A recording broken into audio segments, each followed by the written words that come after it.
Qui suscite l'indignation. L'année dernière, l'administration a dépensé 155 milliards d'euros pour ses achats de fournitures ou encore de mobilier. Problème, les prix affichés dans les catalogues sont plus élevés que ceux des magasins traditionnels, Maxime.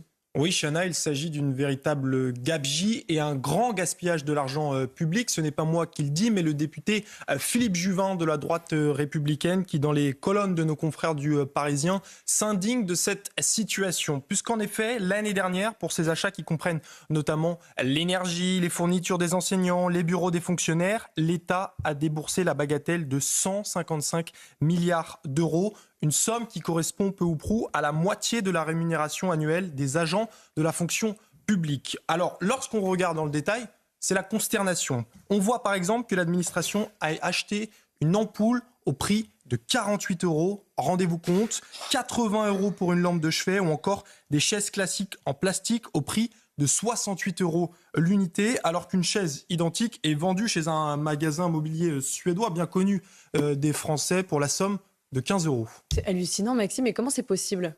Eh bien, c'est la question qu'on se pose lorsqu'on voit ces prix exorbitants, absolument ubuesques. Ce qu'il faut comprendre, c'est que pour faire ces achats, la puissance publique est obligée de passer des appels d'offres. C'est une obligation qui est encadrée par le Code des marchés publics et c'est pour éviter toute corruption.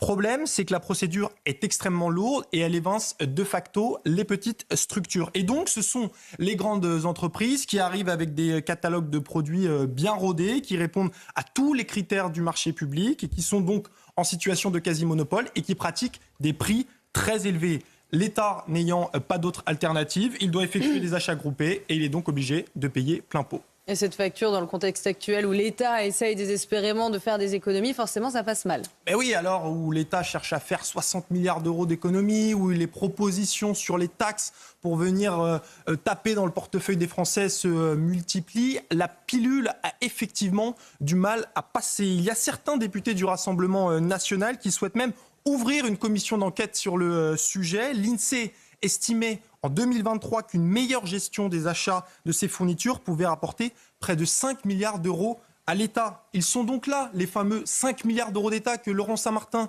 le ministre du Budget, cherche partout. En réalité, Chana, ce fiasco traduit une nouvelle fois qu'en France, lorsqu'il s'agit de taxer, d'inventer des nouvelles taxes, là, on ne manque pas d'inventivité. On a eu la semaine dernière le concours Lépine de la taxe. En revanche, lorsqu'il faut venir sabrer et couper dans les dépenses publiques, là, il n'y a plus grand monde. Mais l'État devrait bien garder en tête et avoir dans sa boussole le principe cardinal, c'est que l'argent qui est gaspillé et dilapidé